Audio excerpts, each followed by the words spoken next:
Humanité restante, pensez l'événement avec la série The Leftovers. Alexia Roux, bonjour. Bonjour. Saad Chaghali, bonjour. Bonjour. Merci beaucoup d'être ici pour présenter votre ouvrage.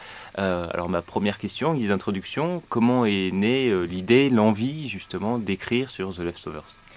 Alors l'envie du livre n'a pas été tout de suite.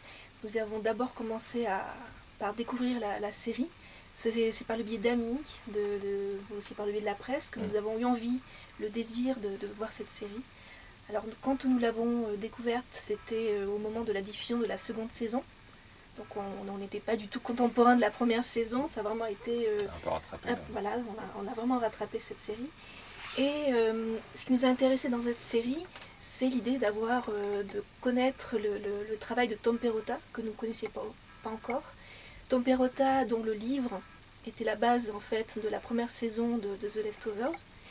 Mais nous connaissions l'autre créateur qui est Damon Lindelof, qui avait lui déjà créé The Lost, la série événement qui nous avait vraiment enthousiasmé à l'époque, que nous avions revu plusieurs fois d'ailleurs. Et ce qui nous avait beaucoup intéressé dans cette série, c'est le postulat de départ, qui est un postulat de fantastique. 2% de la population disparaît en une fraction de seconde. On ne sait pas ce qu'ils sont devenus. Aucune explication scientifique, religieuse, il n'y a rien du tout. Qu'est-ce qu'ils sont devenus? Donc c'est vraiment par ce biais-là que nous avons découvert cette série. Et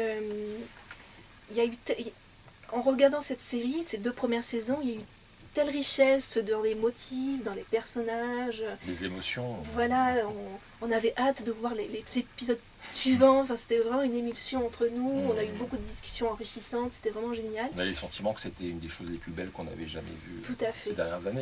Voilà, même dans les formes confondues. Ouais.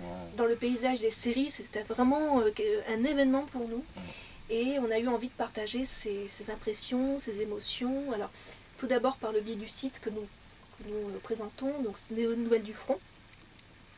Et une amie qui a commencé à lire nos textes a eu envie elle aussi de partager avec ses étudiants, parce qu'elle est prof à la Manouba, qui est une faculté au sud de Tunisie. Dans le sud de Tunis, enfin la banlieue de Tunis. Voilà. Tunis. Son nom c'est Siem Sidawi, que nous remercions encore une fois très chaleureusement. Et elle a eu envie qu'on partage donc toutes ces idées, toutes ces impressions avec ses étudiants d'un ciné-club. Que pendant 3 jours, donc dans des ateliers qui ont eu lieu en novembre, dans le cadre des journées cinématographiques de Carthage, gros festival de Tunisie.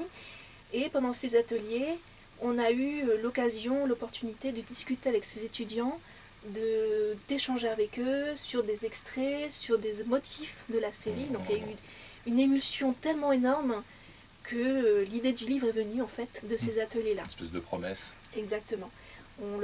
On s'est promis tous ensemble que ce travail finira en livre, et nous avions eu envie de leur dédier ce travail-là. Et c'est vraiment ça qui nous a poussé en avant, qui nous a vraiment donné envie d'écrire ce livre. Et écrire ce livre aussi, c'était pour montrer toutes les qualités de cette série, notamment l'idée que cette série est vraiment dans le contemporain, dans l'actuel. Il y a des motifs, encore une fois, je vous dis, des personnages qui sont dans cette idée de nous montrer ce que c'est que le contemporain, comment vivre. Vraiment, c'était vraiment une puissance que nous voulions montrer dans ce livre. Et c'est par le biais de philosophes contemporains que nous avons eu envie de démarrer cette impulsion. Alain Badiou, Derrida, Gilles Deleuze, Giorgio Agamben, c'est vraiment des noms, des textes qui nous ont portés, qui ont augmenté notre puissance d'agir, comme nous aimons à dire, pour écrire ce livre, pour donner envie à des gens, à d'autres personnes de découvrir cette série. Et découvrir cette série aussi, c'était l'occasion pour nous de construire ce livre d'une façon très particulière, non pas par le biais de motifs, mais par le biais d'une découverte, comme si quelqu'un regardait pour la première fois cette série. Donc prendre épisode par épisode et ne pas spoiler l'épisode suivant, vraiment être dans la peau de quelqu'un qui veut découvrir cette série, regarder un épisode et enfin ensuite lire un chapitre de notre livre.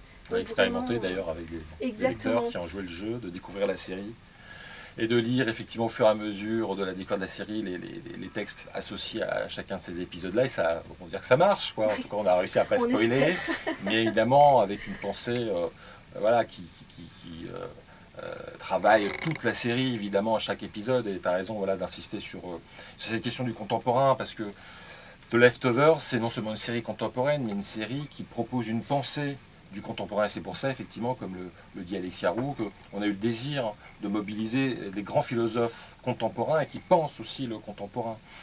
C'est une série, c'est un objet de pensée, en fait. Voilà, cette série, on a voulu montrer ou démontrer, ou en tout cas convaincre que cette série-là est divertissante, répondait aux règles canoniques de la série, et en même temps aussi était un objet de pensée et aussi digne que des grands films de cinéma qui peuvent être voilà, montrés à l'occasion de grandes rétrospectives. Voilà, c'était un objet de pensée, il fallait faire ce travail-là, et on l'a fait effectivement à partir de ce qui se jouait en Tunisie, et penser le contemporain, penser voilà, ce que ça veut dire que le contemporain, c'était par exemple se dire, voilà, c'est une grande série sur la disparition.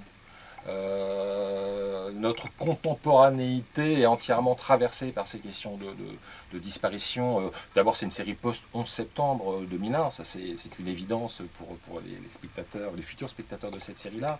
Mais ça va plus loin, où ça ne s'arrête pas uniquement à cet événement voilà, états-unien-là. La question de la disparition, c'est la question des guerres civiles. Si on ne sait pas si les gens sont morts, ceux qui ont disparu, est-ce qu'ils sont morts, est-ce qu'ils sont vivants, est-ce qu'on les retrouvera un jour? C'est l'impossibilité de faire le deuil, du coup. C'est aussi le fait de s'engager dans une mélancolie terrible. Ça a été l'affaire des Argentins, des Chiliens, des Algériens.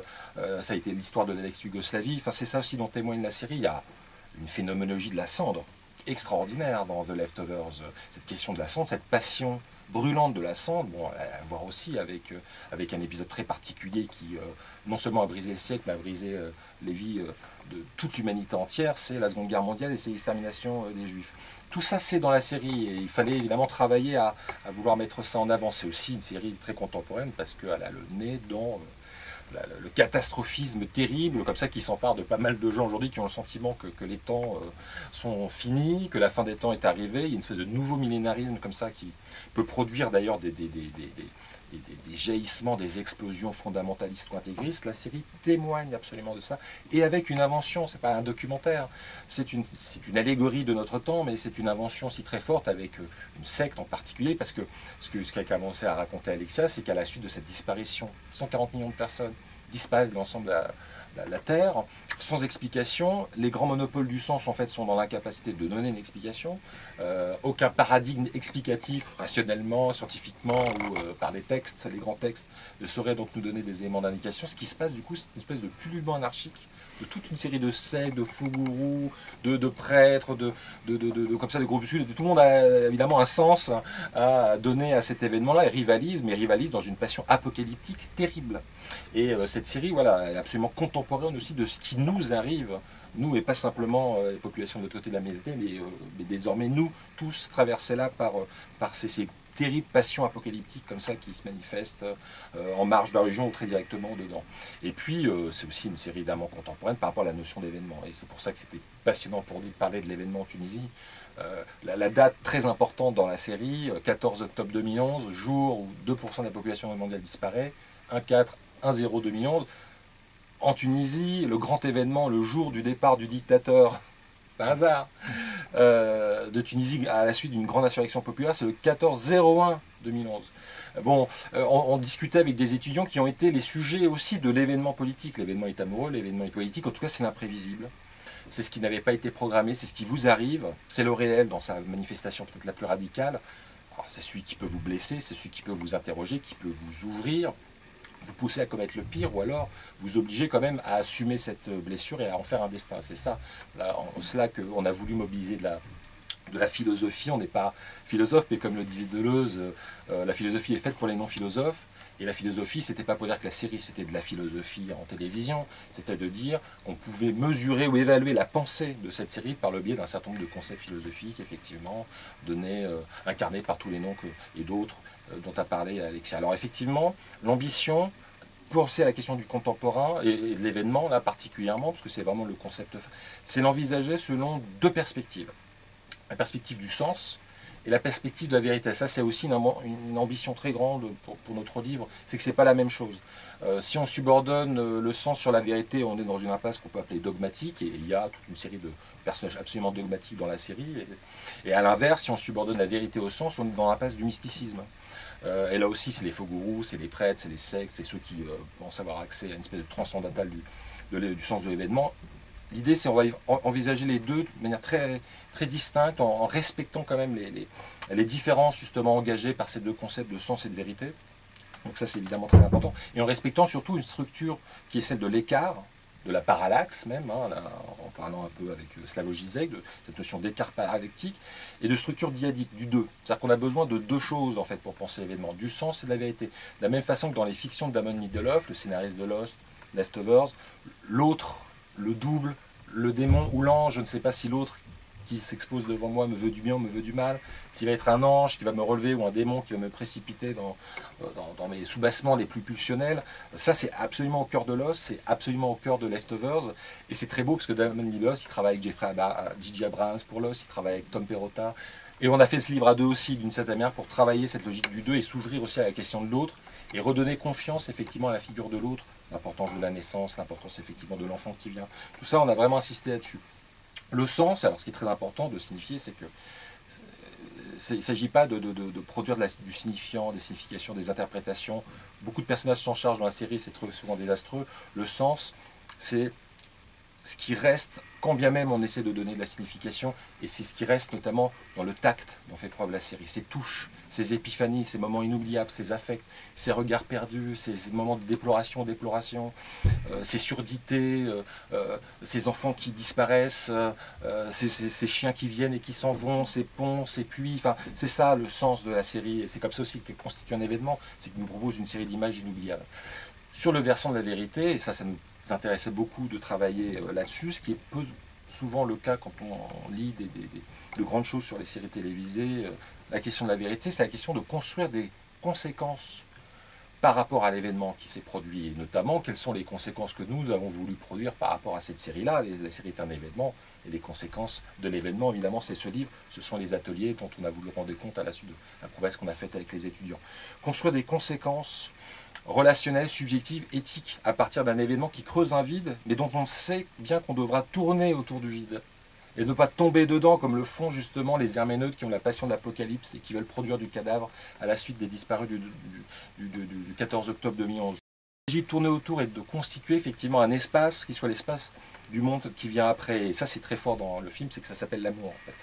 Voilà, c'est dans la série, pardon, c'est l'amour qui est évidemment constitutif de cette question de l'événement-là. Il y a eu un événement obscur, c'est 2% de la population qui disparaît, qui brise des familles, qui engage comme ça une pluie diluvienne de mélancolie sans pouvoir effectivement construire du deuil comme on le faisait habituellement.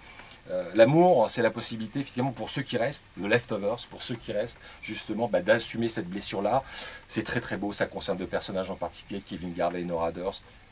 Ils essaient une fois, deux fois, trois fois, quatre fois, ils vont jusqu'en Australie pour justement éprouver la possibilité de l'amour et la croyance qui va avec. Alors là, on n'est plus du tout dans un credo religieux ou mystique ou dogmatique, mais on est quelque chose dans de la croyance, je te crois. Je te crois et j'ai pas besoin que tu me fasses une histoire, j'ai pas besoin d'une certaine manière de percer ton secret pour croire en l'amour que j'ai pour toi. Et on a voulu rendre acte et justice à ce silence en fait fondamental qui appartient à la série, qui appartient à l'œuvre d'art, au texte qu'on a d'une certaine manière écrit pour prendre acte aussi de l'événement qui a été cette série-là. Ce silence-là qui se dit au tout début de la série par une citation de Wittgenstein, la phrase du Tractacus Logico-Philosophicus, tout ce dont on ne peut parler, il faut le taire. On le dit au début, à la fin, ça devient la formule de l'amour.